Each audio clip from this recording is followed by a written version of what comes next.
Usted va a morir, me dijo el vendedor de seguros. Señor John, tenga la certeza que usted se va a morir. Y aunque usted no lo crea, aunque usted no lo sienta, aunque usted no lo piense en este momento, usted se va a morir. Y mientras yo escuchaba las palabras de él, pensaba en este estudio. Y sin duda, este hombre me convenció, pues me estaba ofreciendo un seguro funerario o exequial o un seguro de vida. Y mientras escuchaba esto y en mi mente estaba siendo rendido a los argumentos tan sencillos de este hombre, sin duda que pensaba también en cuántas personas saben que van a morir y aún así no hacen nada al respecto. Pues bien, la Biblia nos presenta a nosotros, todos los seres humanos, vamos a morir. Hebreos 9:27 dice que de modo que está establecido para todos los hombres que mueran una sola vez y después de esto el juicio. Así que, sin ser vendedor de seguros, les digo a ustedes que todos vamos a morir. Ninguno ha pasado por la experiencia de la muerte, pero sabemos que vamos a morir. Lo hemos visto en amigos cercanos, en seres queridos, a veces cuando estamos enfermos o en situaciones de calamidad, especialmente en una aflicción, nos viene la idea de que vamos a morir. Mi pregunta para hoy es, ¿qué hacemos frente al hecho confiable, real, fidedigno de que vamos a morir? La Biblia nos presenta en diferentes formas alguna de estas actitudes que toman los seres humanos, quienes saben que van a morir. Algunos, lamentablemente hay que decirlo, saben que van a morir y no hacen nada. Otros saben que van a morir y hacen algo. Tal vez durante algún tiempo, tal vez algo, y no duran mucho tiempo frente a eso, ante la realidad de la muerte, pero otros sí hacen algo y se lo toman en serio. El problema de estas personas es que aquello que hacen, sabiendo que van a morir, no les sirve de mucho, porque de todos modos van a morir y no saben qué hacer en verdad ante la luz del hecho de que van a morir.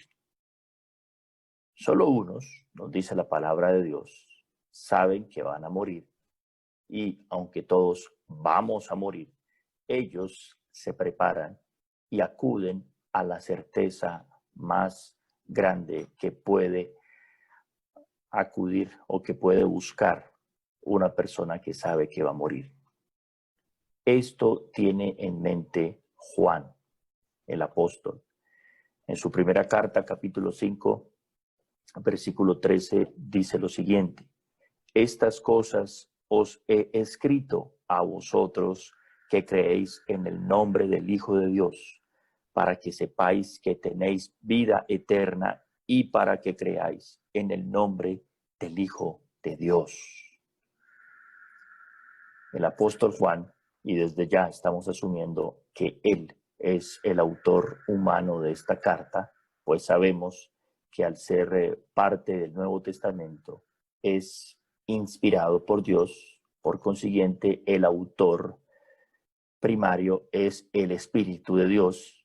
Entonces este hombre nos dice que su carta fue escrita para esas personas que saben que van a morir y que hicieron lo correcto. Esto fue creer en el nombre del Hijo de Dios. Creer en Jesucristo es lo mejor que puede hacer una persona que sabe que va a morir.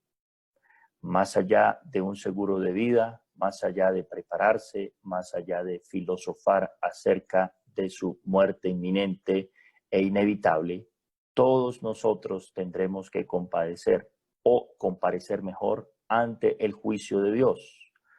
como decimos coloquialmente en español, nos van a pedir cuentas de nuestra vida. Así como ninguno de nosotros planeó venir a esta vida, tampoco nosotros podemos predecir cuándo saldremos de ella. Pero algo que sí podemos hacer es cómo vamos a enfrentar nuestra muerte. Juan nos recuerda aquí en parte lo que ya ha dicho en su evangelio. En el capítulo 20, al final nos dice el apóstol Juan que las cosas que él escribió, o sea, en el evangelio que lleva su nombre, según San Juan, él las escribió con un propósito. Y es que las personas que están leyendo ese evangelio o que lo están oyendo sean personas que sepan una certeza, y es que Jesús es el Cristo, el Hijo de Dios. Esto es lo que necesitan las personas antes de morir, porque las personas que saben que Jesús es el Hijo de Dios, entonces pueden tener fe en Él. Y solamente hay una vida y hay un momento en donde podemos y debemos creer que Jesús es el Cristo, el Hijo de Dios. Y esto es antes de morir. Pues si las personas obtienen fe en Jesucristo, entonces podrán tener vida en su nombre. Al tener vida en el nombre de Jesús, las personas han hecho lo correcto antes de morir, y es prepararse para su muerte, y por ello pueden encontrar vida eterna, dice Juan. Juan ha preparado su evangelio de tal modo que nos presenta 7 principales señales de Jesucristo que confirman y que para él son suficientes para que una persona sepa que Jesús es el Hijo de Dios. Así que el propósito de su evangelio, el propósito de su mensaje en el evangelio, es que las personas que saben que van a morir entiendan que hay sola una persona que pudo levantarse de entre los muertos, que tuvo vida después de morir en sí mismo. Este es Jesucristo, el Hijo de Dios. Por lo tanto, toda persona que esté leyéndolo u oyéndolo a él debe saber que hay 7 características de aquel que se llama a sí mismo el yo soy. Yo soy la luz del mundo, yo soy el pan de vida. Todas estas afirmaciones que hace Jesús sobre sí mismo nos muestra que Él es la única persona que tiene vida en sí mismo, aún después de morir. Lo sabemos porque Él es verdadero Dios y verdadero hombre. Y así como Juan, el autor del Evangelio y de nuestra carta, que es motivo de estudio hoy, ellos pueden obtener esa vida que trasciende el día de su muerte. Solo se pueden preparar para morir aquellas personas que supieron cuál era el propósito de vivir. El propósito de vivir, como lo dijo Jesús después de afirmar que Él es la luz del mundo en Juan capítulo 8, versículo 12, dice Él a sus discípulos, hablando de un ciego de nacimiento en el capítulo 9. Mientras estoy en el mundo, la luz soy del mundo. Por eso Él, ciego, no es culpable de su ceguera, ni él ni sus padres, sino que esta enfermedad es para la gloria de Dios, para que el Hijo del Hombre, Jesucristo, sea glorificado a través de ella. Tal vez usted no ha visto la muerte así, pero la Biblia presenta la muerte como un hecho real con el cual debemos convivir, y la muerte que nos va a llegar a todos nosotros en algún momento. Aquí en este Evangelio según San Juan se presenta en contraste con la vida. La vida aquí es Jesucristo, autor de todo bien, fuente de toda vida. Y esta muerte que es real, que es ineludible, nos dice el apóstol, está dada por Dios con un propósito principal. Y ese propósito principal es que Dios sujetó nuestra vida, nuestra existencia a la realidad de la muerte para que nosotros conozcamos quién es el único que tiene vida, el único que puede proporcionarnos vida y vida en su nombre, Jesucristo. Si usted es dado a filosofar y usted es dado a especular y cuestionar e irse tras sus pensamientos, o usted es dado, por el contrario, a ser una persona práctica y evaluar las situaciones de acuerdo a su conveniencia, quiero que durante todo este estudio que iniciamos hoy, usted pueda sopesar todas las señales que indican que usted y la humanidad entera junto a usted vamos a morir, todos. Y por el otro lado, observe cómo Dios se muestra, llama nuestra atención y se nos presenta como el único que es capaz de rescatarnos de la angustia, del tormento, de la desazón frente al hecho de que vamos a morir. Por eso es que el Evangelio, según San Juan, nos dice que su propósito es, desde el principio, saber quién es el que está desde antes de la vida, y es el autor de la vida, Jesucristo, Dios hecho hombre, que antes de hacerse hombre ya era Dios, y que después de que está aquí en medio de los hombres y se va de este mundo, cuando resucita y asciende a la derecha de Dios Padre, Él mismo tiene el poder de dar vida eterna a todo aquel que cree en Él, todo aquel que deposita su confianza en Él, todo aquel que descansa en el cuidado, en el conocimiento, en el poder de Él. Ese es el plan de Juan en su Evangelio. Está claro. Su propósito entonces es presentarnos un hecho, y es que solo podemos hacer algo, y es conocer, descansar, confiar en Jesucristo para tener vida eterna.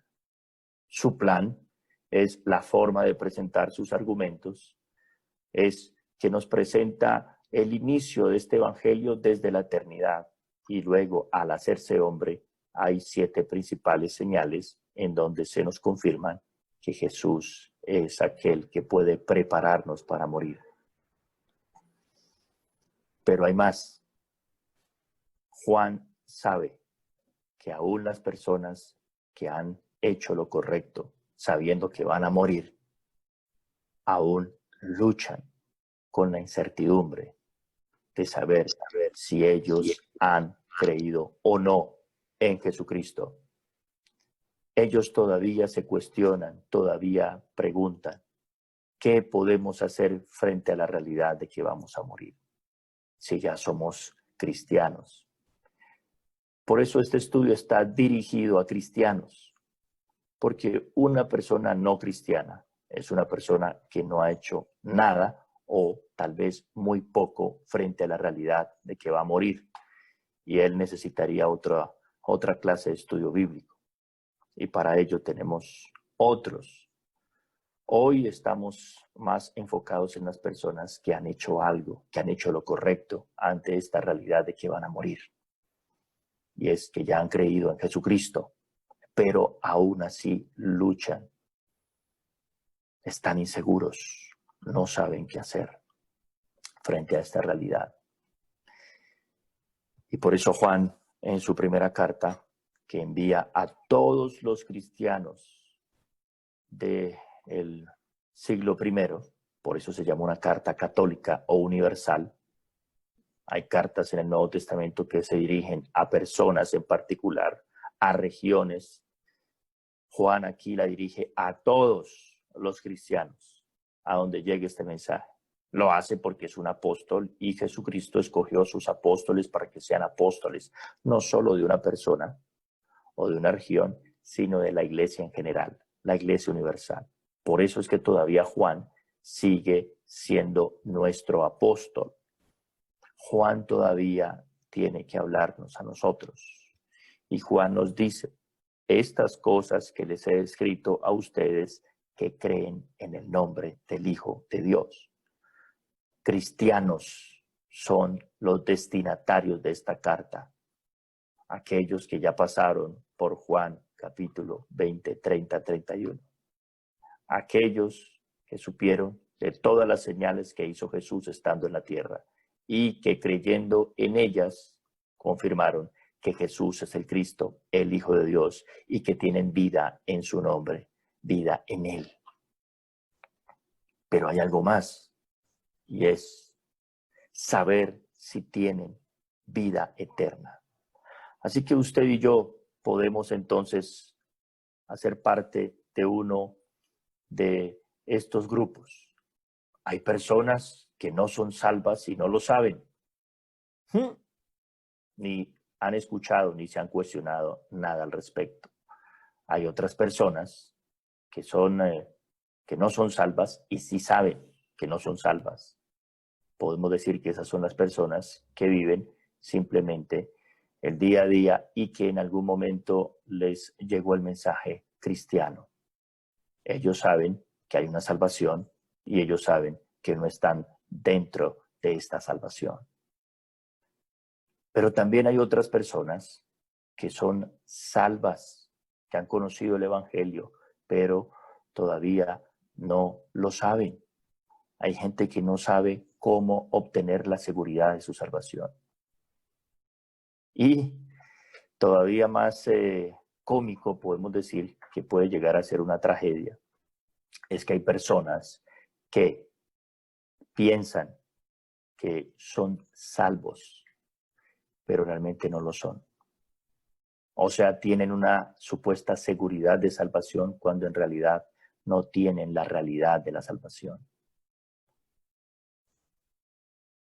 Para concluir hoy esta reflexión inicial, pensemos, ¿somos salvos?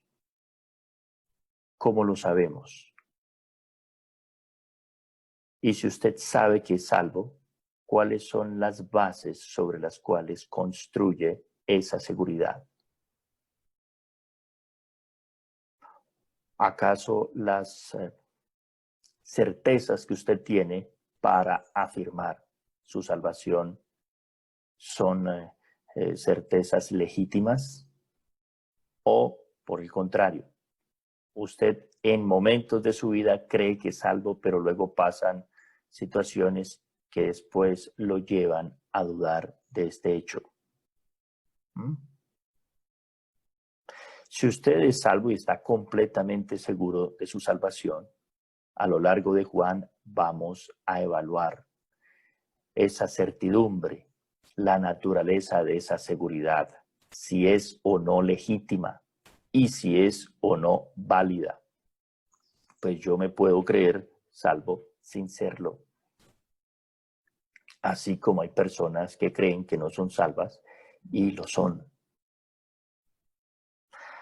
Juan usa esta frase del versículo 13 del capítulo 5 de su primera carta para indicarnos cuál es el propósito general de su carta, y es que haya seguridad de salvación en sus lectores, en aquellos que conocieron el Evangelio, según San Juan. Conociendo la historia de la Biblia, sabemos que la palabra del Evangelio primero fue predicada a través de los apóstoles, quienes recibieron de Cristo esa comisión y fueron por el mundo difundiendo su mensaje. Pero en la medida que las personas venían a la fe cristiana a través de la proclamación de los apóstoles, se iban conformando las iglesias, las comunidades. Los apóstoles, por su naturaleza humana, no podían estar en todos los lugares y ellos sabían también que iban a morir. De ahí surgió la necesidad de tener escritos como estos, en donde su mensaje se preservara a lo largo de los siglos y se proclamara en los diferentes grupos que habían creído este evangelio. Por eso tenemos Primera de Juan, porque el apóstol, quien sabemos por los evangelios fue el último en morir, el que el Señor guardó para cuando regresara. Entonces, este apóstol fue el último vivo que Dios utilizó para preparar a las personas para morir. La fe cristiana en aquella época costaba la vida. Hoy cuesta muy poco y alguien se ha preguntado si acaso no fuese necesario que fuésemos confrontados ante la realidad de que vamos a morir para entonces entender realmente para qué es que debemos vivir. Otros propósitos más particulares de la carta de Juan vienen descritos en los capítulos anteriores. En el primer capítulo, versículo 4, él dice, esto les escribo para que tengan gozo, un gozo completo. Así que Juan quiere que nosotros, los que creemos en el Hijo de Dios, los que somos ya cristianos, tengamos gozo. Juan no es morboso. Juan no quiere que nosotros estemos asustados frente a la realidad de la muerte. Así que espero que mi introducción de hoy no lo haya asustado a usted, solamente lo haya alarmado, como cuando usted tiene que cruzar una calle y usted observa antes de cruzar si vienen vehículos, ¿cierto? Bueno, yo no quiero que usted viva asustado frente a esa realidad, porque usted, antes de escucharme a mí, sabía que iba a morir. Lo que quiero es que frente a la realidad de que va a morir, usted y yo podamos desarrollar desde la fe en Jesucristo gozo antes de morir y que vayamos cultivando y creciendo en ese gozo para realmente estar preparados para morir si fuese necesario en cualquier momento menos o el momento menos indicado o menos esperado. Un segundo propósito particular nos dice Juan en el capítulo 2, versículo 7. Él dice, no les estoy escribiendo un mandamiento nuevo, sino un mandamiento antiguo. Juan no quiere cargar, por así decirlo, ni quiere abusar de los que le están oyendo. Juan es un pastor y como pastor él solamente escribe para recordarles cuáles son sus deberes cristianos más esenciales. Todos los seres humanos somos dados al olvido. Y si usted recuerda las palabras del Maestro, nuestro Señor, él siempre recordaba sus enseñanzas. Solo que cuando Jesús recordaba las enseñanzas, Jesús matizaba. Jesús añadía elementos nuevos a su recuerdo. Eso es lo que hace Juan. Juan nos va a recordar varias veces lo mismo, pero cuando nos recuerde lo mismo, no nos va a decir exactamente lo mismo, sino que él va a añadir aquello que ya nos dijo, otras cosas que no nos ha dicho. Es como la conversación de un anciano. Si usted ha escuchado a un anciano o usted es un anciano y me está escuchando, tal vez cuando usted habla, sus amigos o sus hijos o sus nietos se rían de usted porque usted está contando otra vez la misma historia. Y ellos dicen, eso ya lo contaste. Sí, es verdad, pero vas a añadir un nuevo elemento.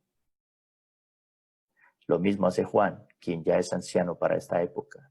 Y Juan, cuando recuerda un tema que ya nos ha dicho en otros capítulos, es como ese anciano que está diciéndonos algo, pero va a añadir algo más a sus dichos. Juan nos va a decir de diversas formas lo mismo. El mandamiento antiguo.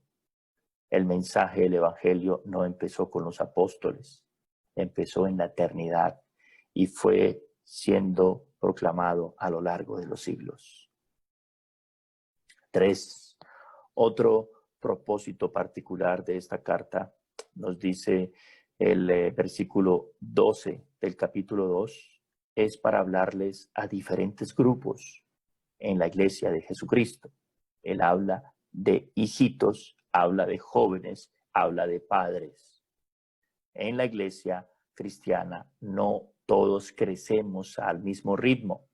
Cuando Jesús estuvo en la tierra y Jesús enseñó las parábolas, usted recordará la principal de las parábolas según Jesucristo, que fue la parábola del sembrador.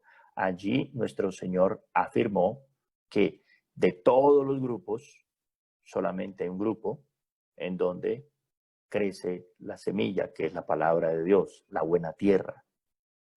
En ese grupo restringido, aunque sean los que dan fruto, no obstante, todos no darán fruto al mismo ritmo. Unos a 30, unos a 60, otros a 100 por uno. Y eso lo aprendió Juan. En la vida espiritual no todos están en el mismo nivel, no todos están en la misma etapa. Por ejemplo, Juan, que ya es el anciano, que ya es un apóstol y que ya está terminando su carrera cristiana, está en una etapa distinta a quienes le está escribiendo.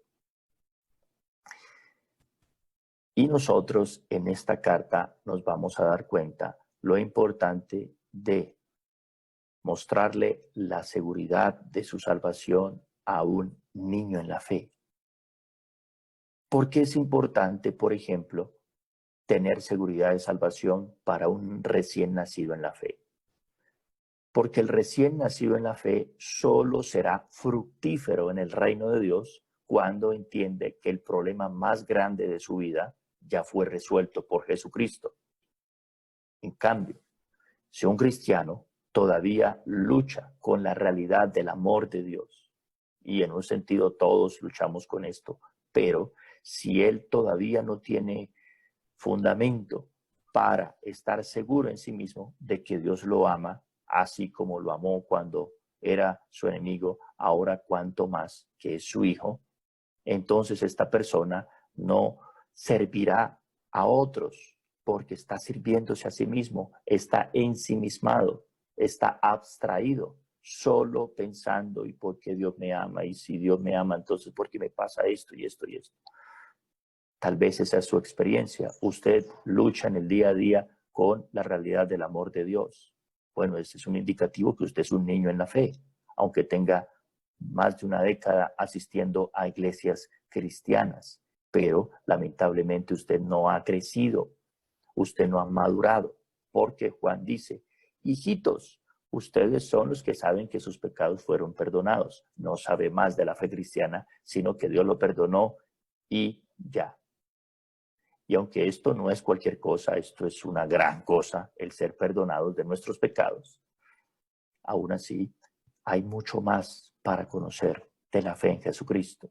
Luego están los jóvenes, quienes han vencido al maligno, quienes entienden que ellos tienen que tomar parte en su salvación, o sea, los que entienden que ellos son responsables dentro de la vida de Dios, y esas personas también deben saber que hay cosas que les corresponde a ellos, pero hay cosas que aún por muy bien que ellos procuren hacerlo, aún así jamás podrán lograr ni superar, ni siquiera igualar aquello que ha sido hecho por Jesucristo. Esos son los jóvenes, los que son impetuosos, que son activos, que quieren devorar el mundo entero por la causa de Cristo, pero todavía les falta balance, equilibrio, por decirlo de algún modo. Todavía ese brío no lo tienen bajo control y no entienden todavía que no todo el mundo debe vivir así la vida cristiana como ellos lo están viviendo. Y luego están los padres, quienes han conocido al Padre, los que han conocido a Dios. O sea, estas personas que no solamente se guardan a sí mismos, que están preparados para la muerte, sino que están preparando a otros para lo mismo.